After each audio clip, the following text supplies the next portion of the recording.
Hi guys, kape tayo. Ito yung gamit kong kape guys. Hindi ako uminom ng ibang kape, yung nabibili sa tindahan. Kasi Ruel, Papa mo masilan yung ano ko sikmura, may acid reflux ako Tsaka pag uminom ako ng kape na ordinary, nahihilo ako. Para akong inaatake ng hindi ko parang hindi ko maintindihan. Minsan papawisan ng napakadaming pawis. Kaya hindi na ako uminom ng Wala nung nasubukan ko ito. Gumanda na yung pakiramdam ko palagi. Yung kamay niya, buti nakita ko. Basta mo yung paa niya, babe. Ito. Buwangan ng tisyo. Yan, hindi ko na ipakita ang pangalan kasi baka kuwan Basta ito maganda sa kalusugan. Kasi ang mga ingredient nito marami.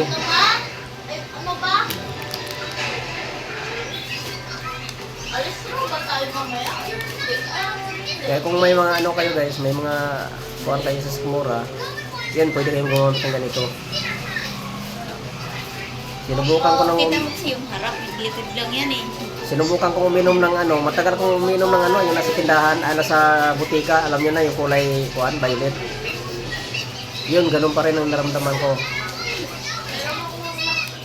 Pero simula noon na tinigil ko na rin yun.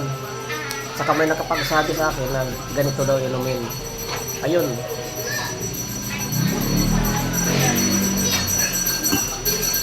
Gumanda ng pakiramdam ko. Kasi dati, kasi may high blood ako Kaya akala ko tumataas yung high blood ko. Pero hindi naman pala. Kasi pag nag-BP ako, nasa 130. Pag galing sa init, 140. Tapos ang sama ng pakiramdam ko, para akong may hilo pa ako. Yun pala, sa sikmura ko pala noon. Isang beses, nagkape ako. Ganun naramdaman ko. Tapos para akong nahihimatay.